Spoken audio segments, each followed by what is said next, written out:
capítulo 4. Um texto que eu volta e meia vou partilhando convosco e hoje mais uma vez gostava de partilhar convosco. Mulher samaritana. Os amados sabem, quando nós estamos a falar acerca de louvor, ou quando nós estamos a louvar, quando nós vimos ao culto, há uma coisa que é muito importante nós termos presente na nossa cabeça e no nosso coração. A partir do momento em que nós entramos ali, nós temos que combater. Amém? Combater os nossos desejos, porque às vezes não nos apetece louvar. Combater a nossa vontade. Combater elementos exteriores. Porque quando nós louvamos a Deus, às tantas há bloqueios e nós precisamos de partir esses bloqueios. Não sei se os irmãos nos estão a compreender, mas se não estão, já vão compreender. Aquilo que o diabo gostava era que nós não viéssemos ao culto. Vocês estão cá? Mas se ele não conseguir impedir que nós vimos ao culto, se ele não conseguir impedir que nós frequentemos o culto, ele vai tentar, pelo menos, que nós estejamos no culto a fazer nada. Você está cá? Porque se você estiver no culto a não fazer nada, é a mesma coisa que não estar cá. Então o diabo utiliza as duas estratégias. E alguns crentes caem naquela de não virem ao culto. E dizer-vos o seguinte, quem não vem ao culto é vencido. É vida. Mas depois há outra estratégia, que é nós virmos ao culto e é como se não estivéssemos cá. Porque quando nós estamos a louvar, a nossa cabeça tem que acontecer com os irmãos. Cada vez que falo disto, as pessoas, pelo menos a maior parte das pessoas diz que isto acontece muitas vezes. Quando nós começamos a louvar, a nossa cabeça parece que entra a mil e pensamos em tudo menos naquilo que devíamos estar a pensar. E nós temos que começar a combater isto. E eu hoje gostava de vos falar deste texto e daquilo que deve ser o foco. E o foco é Jesus Cristo. Amém? E nós dizemos amém, mas eu gostava que nós entendêssemos aquilo que eu estou a falar. O foco deve ser Jesus Cristo. É por Ele que nós estamos aqui. E quando nós entendemos que o propósito da igreja é glorificar e adorar Jesus Cristo, venha o que vier à minha cabeça, não é o importante. Porque o mais importante é a glória do meu Jesus Cristo. Então quando nós dizemos que o foco é Jesus Cristo, não é apenas no culto, porque era o que mais faltava, que Jesus não fosse o foco do culto. Mas o foco, que é Jesus, deve ser o foco da minha e da sua vida a 100%. Jesus, Ele é a nossa luz. Ele é a nossa vida. E os irmãos conhecem muito bem o texto da mulher samaritana. Quantos é que já leram o texto da mulher samaritana? Levantem lá o vosso braço. Pelo menos 90%, 95%. Outros nem se dignaram a levantar. E conhecem. Mas os irmãos conhecem muito bem o texto. E já ouviram centenas e centenas de pregações acerca da mulher samaritana. Uma coisa eu vos prometo, eu não vou trazer nada de invenções. Não vou trazer nada de novo. Mas eu gostava que nós lêssemos este texto com o foco na pessoa certa. Muitas das vezes nós focamos a mulher samaritana, mas a personagem principal de toda a palavra de Deus não é o homem, é Jesus Cristo. E é isto que nós nunca nos podemos esquecer. Não importa quem é o homem, não importa o pecado que ele tem, importa sim a sua postura e atitude quando ele está diante daquele que é o Senhor e Salvador da humanidade. Porque aquilo que vai definir se o irmão vai para o céu não é se você é boa pessoa. Porque todos nós sabemos isto. O inferno está cheio de boas pessoas. Irmãos, por muito boa pessoa que você seja, ou que eu seja, a nossa bondade não nos vai levar jamais ao céu. A nossa bondade vai nos sempre levar, infelizmente, para o outro caminho. Mas como é que isso é possível? É fácil. A salvação é demasiado cara para que eu a possa pagar. E você também não consegue pagar a salvação. E a pergunta que depois deve ecoar no coração daquele que diz que já entregou a sua vida a Jesus é este: o que é que eu faço com tamanha bênção que é a minha vida? Irmão, pense. O que é que nós fazemos com a nossa vida? O que é que ocupa o nosso coração? E em que é que aquilo que ocupa o nosso coração glorifica o nome de Jesus Cristo? João 4, versículo 1. Quando o Senhor entendeu que os fariseus tinham ouvido que Jesus fazia e batizava mais discípulos do que João, ainda que Jesus mesmo não batizava, mas os seus discípulos, deixou a Judeia e foi outra vez para a Galileia. Irmãos, o Evangelho de João, e os irmãos já repararam que eu tenho pregado muito sobre o Evangelho de João, porque eu quero que nós nos foquemos na pessoa de Jesus Cristo.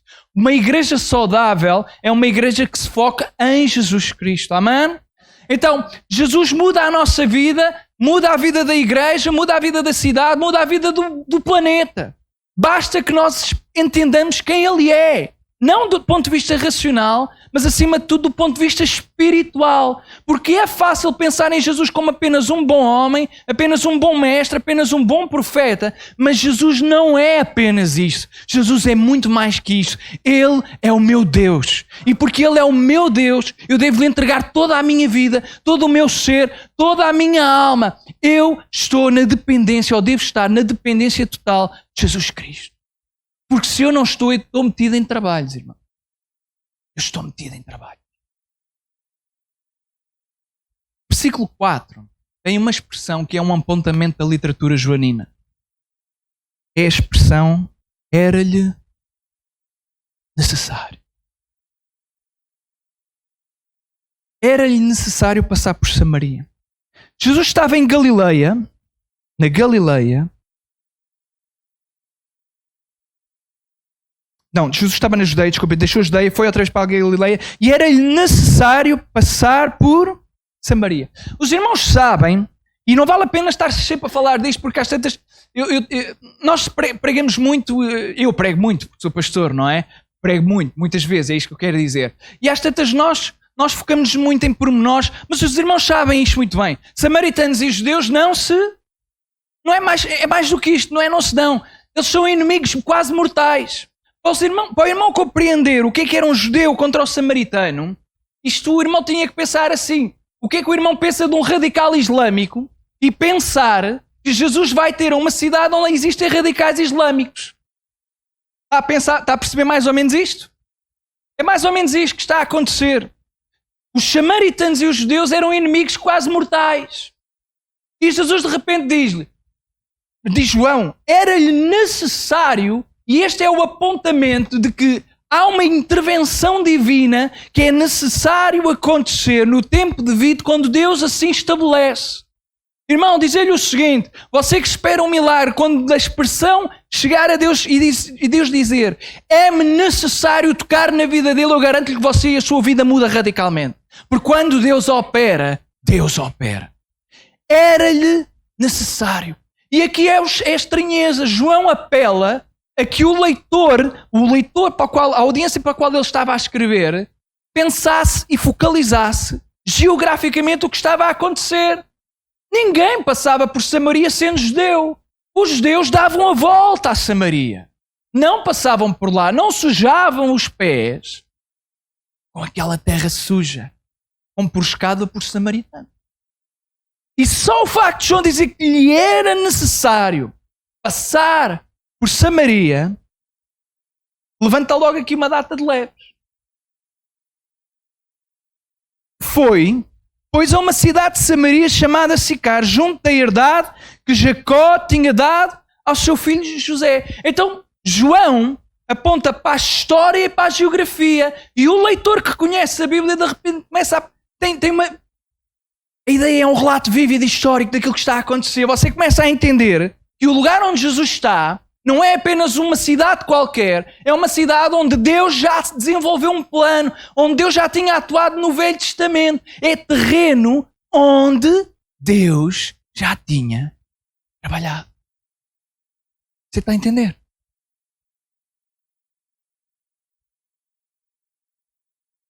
E que cidade era esta? Era uma cidade a qual Jacó tinha um terreno que tinha dado ao seu filho. Os irmãos ainda estão cá? Como é que se chamava o filho de Jacó? Este.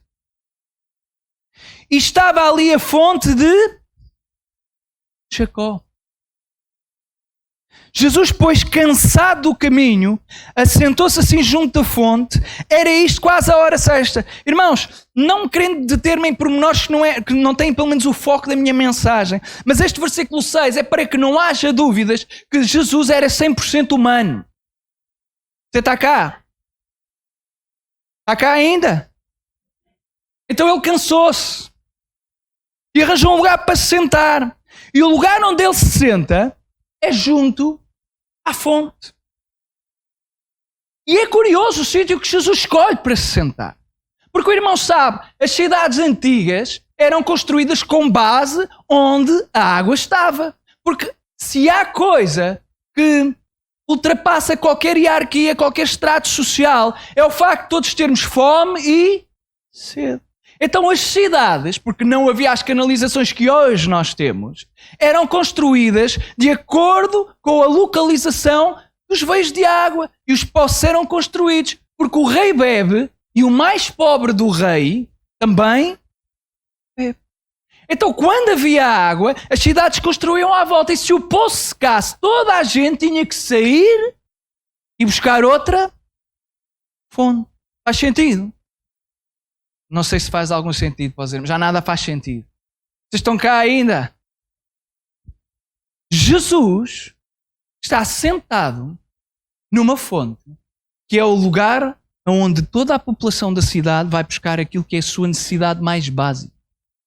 A água. Vou deixar que isto entre dentro de si, porque isto é importante. Jesus está no lugar onde todos estão a ir buscar para suprir a sua necessidade. E é irónico. Porque todos aqueles que vão àquela fonte vão buscar água, mas volta e meia têm que regressar para ir buscar água, porque a água tem um problema. É que nós bebemos e sacia momentaneamente. Temporariamente. E Jesus ficou ali sentado. E Jesus ficou sentado num sítio onde ele sabia que mais tarde ou mais cedo, e obviamente ele sabia todas as coisas e até sabia a hora exata e quem é que iria ali passar. Mas o irónico do texto é isto. Jesus está sentado num lugar onde claramente, mais tarde ou mais cedo, alguém iria aparecer. Alguém necessitado iria buscar água. E quem é que vem? Veio uma mulher de Samaria tirar água e Jesus aproveita logo e disse-lhe: dá-me de beber. Jesus iniciou uma conversação com uma mulher, porque os seus discípulos tinham ido à cidade comprar comida. Disse, pois, a mulher samaritana: como é que, sendo tu judeu, me pedes de beber a mim, que sou mulher samaritana? E depois João dá o apontamento, porque os judeus não se comunicam com os... A mulher pergunta-lhe, obviamente: Senhor, não sabes que eu sou samaritana? Como é que tens a coragem e a ousadia de me pedir a mim, que sou samaritana, para que te dê? E há aqui um tema. E o tema é o tema da água. E Jesus, em vez de responder ao desafio, porque esta mulher é quase um desafio, olha, como é que tu tens coragem de fazer isto? Jesus não lhe responde diretamente. E de repente temos aqui um texto que é interessante. Aquilo que em português diz assim, um fala de alhos, outro fala de bugalhos. Então Jesus sabia o que é que estava a dizer, a mulher é que já não estava a entender nada, porque esta história é interessante, é que ela fala de uma coisa e Jesus está a falar de outra, muito mais profunda e muito mais radical. Mas isto é importante para nós entendermos o que é que está aqui a acontecer, porque eu disse-vos que o foco deve ser o quê? E o problema é este, irmãos, adiantando-me. O problema é mesmo este, é que Jesus fala de uma coisa e nós falamos de outra que não tem nada a ver. Nós dizemos amém, que Jesus seja o foco, e depois a nossa vida mostra que não é, de facto, verdade, que Jesus é o foco. Porque nós colocamos tudo à frente de Jesus. Quando eu digo tudo, obviamente que estou a exagerar, mas isto é uma estratégia comunicacional. Mas a ideia é, se Jesus deve ser tudo, como é que nós ousamos colocá-lo em segundo? Quando ele só tem um lugar possível, que é o primeiro. Jesus respondeu-lhe e disse-lhe: se tu conheceras o dom de Deus, e quem é que te diz dá-me de beber, tu lhe pedirias, ele te daria o quê? Água viva, água que se mexe, água que corre, água cujas impurezas não ficam paradas, água que jorra. E a mulher olha para Jesus e diz: Senhor, como é que tu vais tirar essa água? Tu não tens nada para tirar a água, o poço é fundo, onde é que está essa água viva? Diz-me lá, então Jesus, onde é que está a água viva? Falaste de uma água, agora estou interessada, diz-me lá onde é que está a água. Disse-lhe a mulher, desculpem, Senhor, tu não tens com o que tirar, o poço é fundo, onde depois tens a água viva. És tu maior do que o nosso pai Jacó, que nos deu o poço, bebendo ele próprio dele, e os seus filhos e o seu gado. Então ela de repente diz: olha, estás a falar de água viva, tu sabes onde é que tu estás sentado? Tu estás sentado no poço de Jacó. E é interessante porque no Velho Testamento nós vamos vendo interações no poço. Os irmãos conhecem várias histórias. Moisés conheceu a sua esposa aonde? Lá, um poço. Rebeca foi conhecida aonde? Foi aonde? Digam lá, irmãos, que é para ver se vocês acordam. No poço, é isso.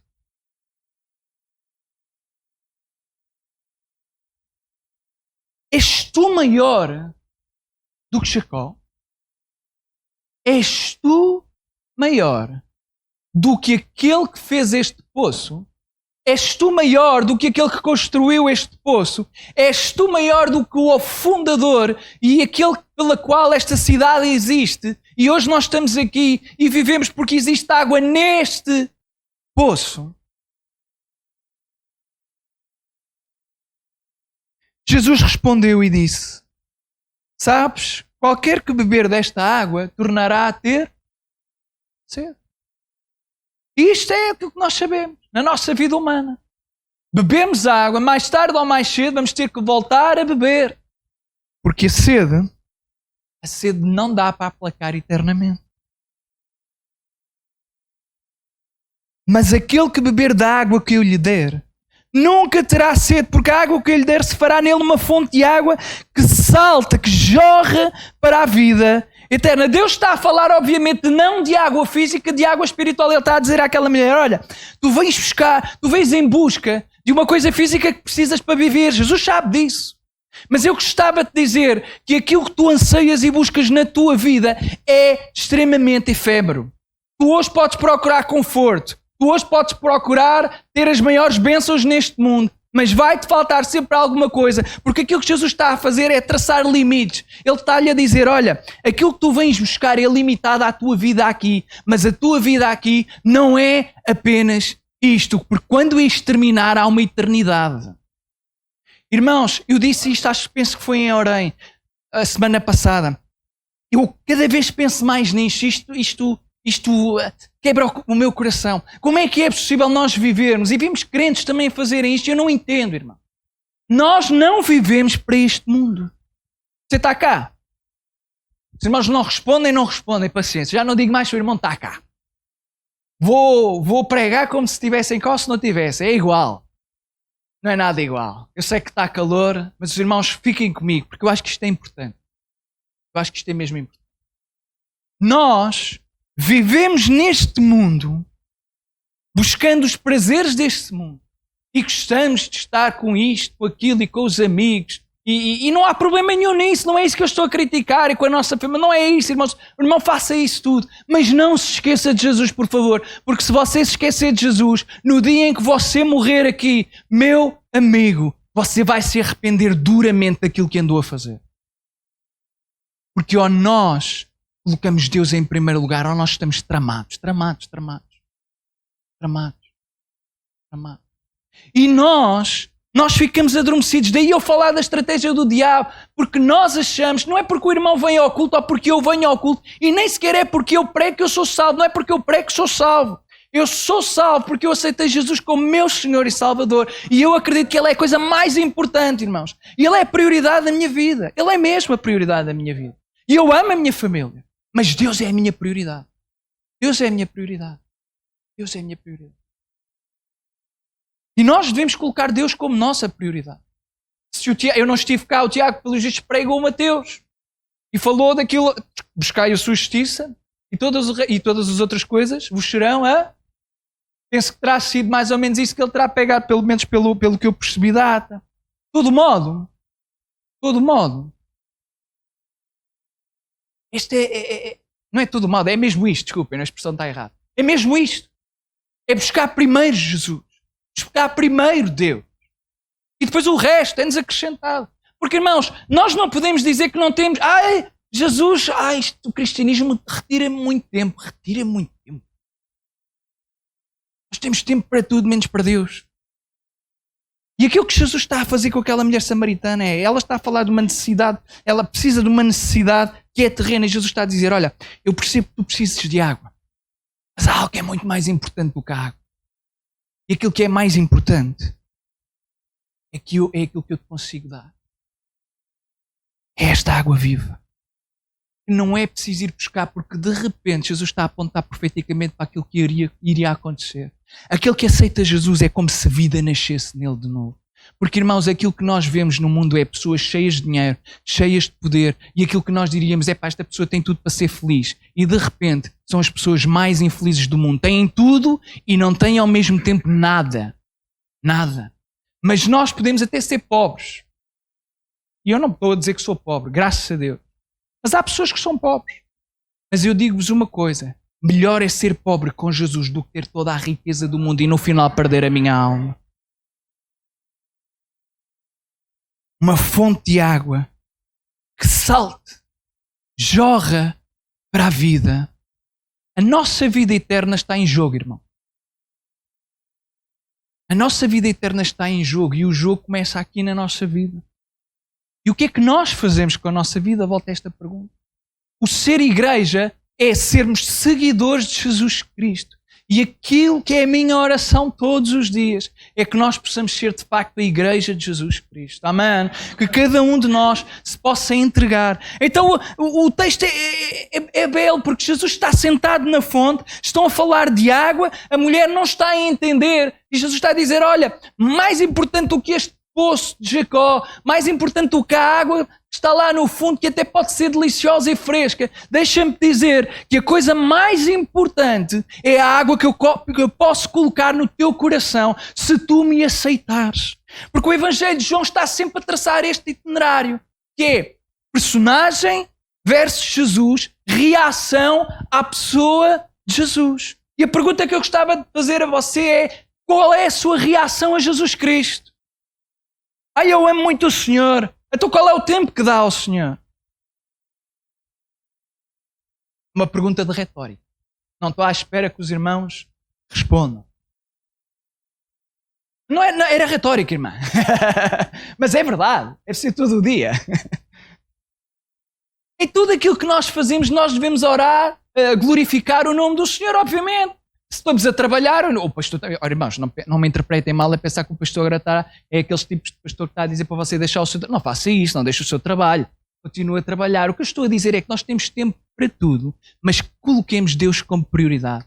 Porque você pode trabalhar à vontade e Deus ser a sua prioridade no trabalho. Sabem uma coisa? Há muitos irmãos que podem testemunhar, a partir do momento em que aqui irmãos estão, sempre trabalharam a vida e sempre foram muito trabalhadores, desculpem, e trabalhosos também, alguns. Mas muitos irmãos muito trabalhadores, e graças a Deus espero que os irmãos sejam trabalhadores. Ainda assim há muitos que podem testemunhar. A partir do momento em que Deus se tornou prioridade, eles continuaram a ser trabalhadores e o Senhor abençoou-os ainda mais e mais e mais e mais. E isso é muito importante nós acreditarmos nisto, irmão. Então fala-se aqui da fonte de água que jorra para a vida eterna. Disse-lhe a mulher, Senhor, dá-me dessa água para que não tenha mais sede e não venha aqui tirá-la. A mulher não está a perceber. A mulher continua focada naquilo que é o propósito da água terrena. Jesus está a ultrapassar completamente a questão da água terrena. Então Jesus diz, então vamos mudar aqui de estratégia. Não, deixe-me dizer-lhe o seguinte, mais tarde ou mais cedo Jesus vai entrar no que é pessoal, no seu coração. Porque uma coisa é nós estarmos aqui a falar de coisas genéricas, em que todos dizemos amém. Outra coisa é quando o Espírito começa a contender consigo acerca da sua vida pessoal. Aí as coisas começam a tornar-se mais pessoais e mais difíceis. Dizer-lhe o seguinte, mais tarde ou mais cedo, Jesus vai ser muito pessoal para consigo. E ele vai endereçar os seus problemas pessoais. Disse-lhe Jesus, vai, chama e vem cá. Pumba, checkmate. A mulher respondeu e disse, eu não tenho marido. Pensando ela, se eu disser isto, está arrumada a história.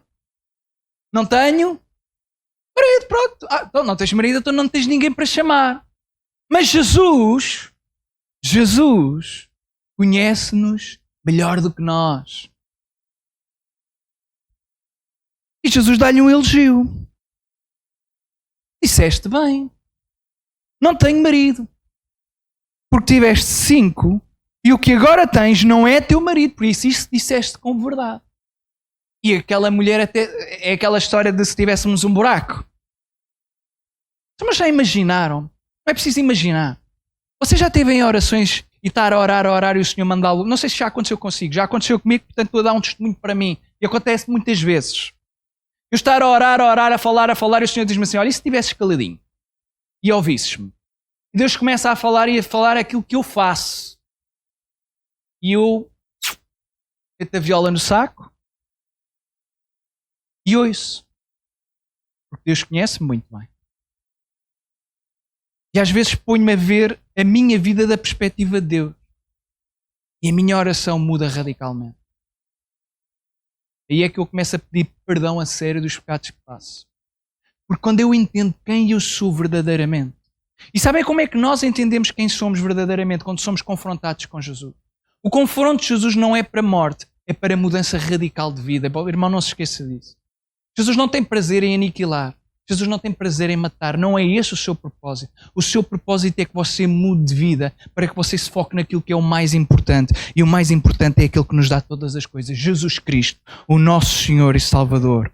O autor, como dizem em Hebreus, e consumador da nossa fé. E ela diz-lhe, Senhor, eu vejo que tu és um profeta. Mas como esta conversa está a ser demasiado pessoal e muito desconfortável, já percebi que tu estás a falar de coisas espirituais, já percebi que tu tens uma percepção espiritual e os irmãos conseguem entender isto muito bem. No Novo Testamento, as pessoas tinham percepção espiritual porque estávamos em Israel e havia espiritualidade, sem dúvida nenhuma. As pessoas conseguiam ver quem era espiritual. Por isso é que João Batista era considerado um profeta e o próprio Jesus Cristo era considerado um profeta. Era inegável que a bênção de Deus estava sobre ele. A mulher aqui não sabe ainda quem Jesus é como Messias. Porque nem os discípulos estão a entender ainda. E é bom que nós compreendamos isto. Disse-lhe a mulher, Senhor, vejo que és profeta. Os nossos pais adoraram neste monte e vós dizeis que é em Jerusalém o lugar onde se deve adorar. Ela muda a conversa completamente. Pai, não vamos falar da minha vida. Não vamos falar daquilo que eu sei que está errado. Não vamos falar daquilo que é-me desconfortável, daquilo que eu sei que tenho que mudar, mas vai-me custar muito. Vamos mudar para uma questão genérica, porque coisas genéricas nós gostamos muito de falar. Falar acerca de nós mesmos. Falar dos outros ainda vai. Agora falar de mim. Ainda para mais sendo Jesus a verdade. É porque com Jesus a gente não consegue responder. O que é que você responde a Jesus quando eu lhe disser que você é isto, aquilo e aquilo outro? Sabe o que é que você diz? Tens razão, Jesus. Tens razão. Sou mesmo. Alguns de nós às vezes ainda temos ousadia de responder. Mas é aqueles que são mais refilões. Mas é só de pouca dura, porque quando entregamos mesmo o nosso coração, mais tarde ou mais cedo nós dizemos, Jesus, tu tens toda a razão naquilo que estás a dizer. Sou mesmo isso.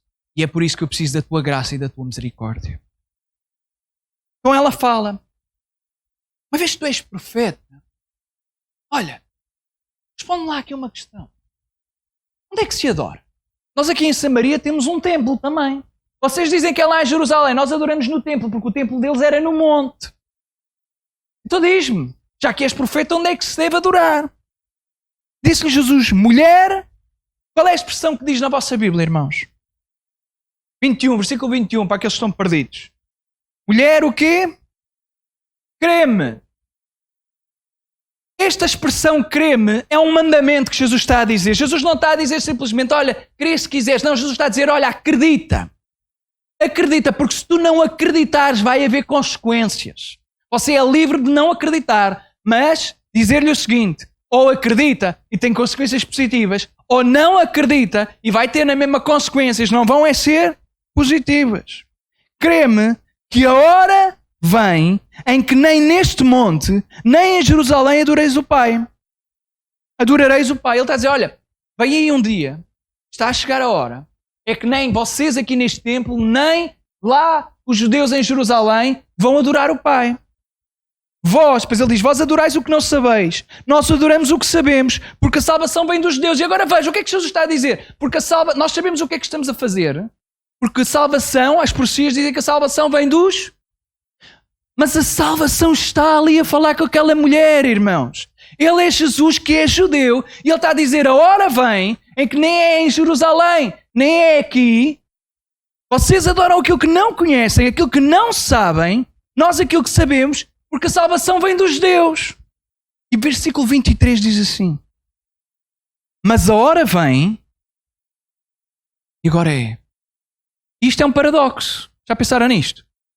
Então é agora, a hora, ou ainda vem? É porque uma coisa é aquilo que vem e outra coisa é aquilo que é agora. Você ainda está cá? Isto não é para filosofar, é só para... A hora vem e agora é... Então, enquanto Jesus disse vem, já chegou. Há aqui dois tempos.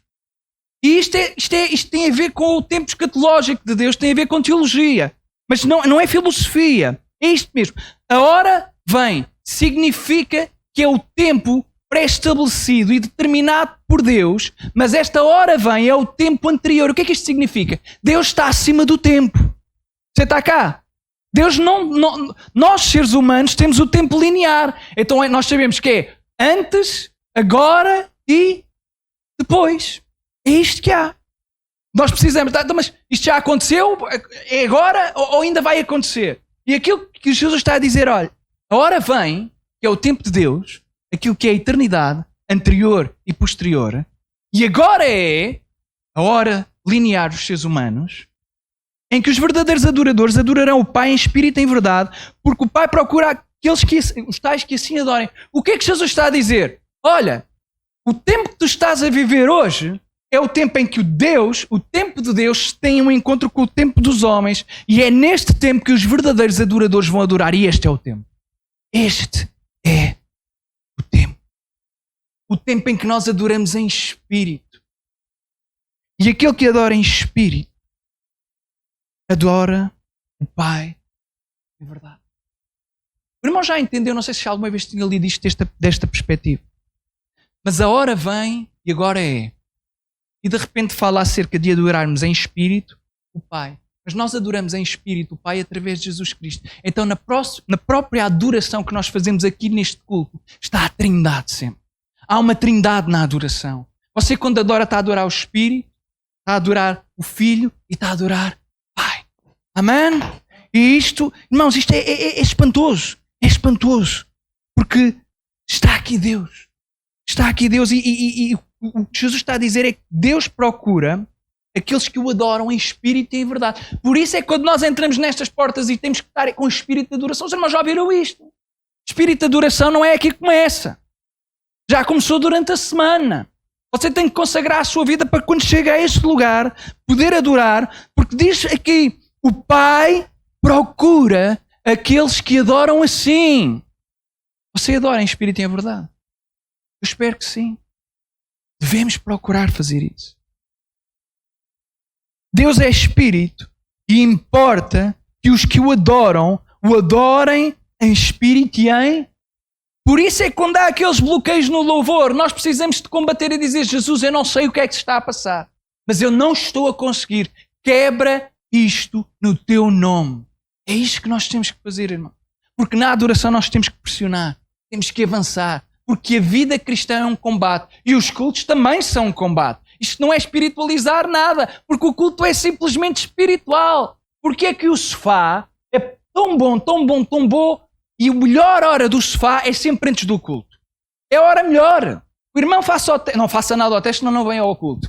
Mas o irmão experimenta um dia, só uma vez. Sente-se no sofá, quando faltar pouco tempo para vir, e vai ver se não está com a maior soneira da sua vida. com o maior cansaço da sua vida. É sempre na hora do culto. O culto até pode passar às 7 da tarde. Você vai se sentar às 6 e diz assim: já passou o dia todo, amanhã é segunda. O culto pode ser de manhã. E ainda agora me levantei, sentei-me aqui um bocadinho, já tenho que ir para a igreja, já estou cansado. Porque é assim. Por isso é que nós temos que pressionar, temos que estar, temos que buscar. É verdade uma coisa também. Quando o Espírito de Deus se move, nós começamos a ter prazer em vir à igreja. Porque nós sabemos que o Espírito está aqui. Amém? E é isto que nós temos que buscar. Porque quando nós buscamos isto, vamos alcançar. Porque, meus amados, aquilo que Deus está à procura, aquilo que o Pai procura, é dos verdadeiros adoradores que o adorem em espírito e em verdade. E que Deus nos ajuda a adorar em espírito e em verdade. A mulher disse-lhe, eu estou prestes a terminar, os irmãos digam amém. É engraçado, não precisei dizer mais nada, não é? Eu nem preciso de comentar o vosso amém. Obrigado, irmãos, obrigado. A mulher disse-lhe, eu sei que o Messias, que se chama o Cristo, vem e quando ele vier nos anunciará tudo. E Jesus disse-lhe, eu o sou, eu que falo contigo. Jesus diz a expressão ego eimi, em grego. A mesma expressão que está lá na sarça ardente. A mesma expressão com que Deus se apresenta às pessoas que Ele vai utilizar. Eu sou. Jesus aqui está a dizer categoricamente, sem sombra de dúvidas, que Ele é o Deus que está lá também no Velho Testamento. Amém? Eu o sou, o que falo contigo. E quando acaba Jesus de dizer isto, chegam os marmanjos dos discípulos e ficam todos maravilhados. Maravilhados com o quê? Aqui a expressão é, estavam espantados. Mas ele está a falar com uma mulher. Mas como todos tão bem fazem, nenhum lhe disse, a ideia é, nenhum teve coragem de lhe perguntar quem é ela ou porque é que estás a falar com ela. Deixou, pois, a mulher o seu cântaro e foi à cidade e disse àqueles homens, vinde e vede um homem que me disse tudo quanto tenho feito.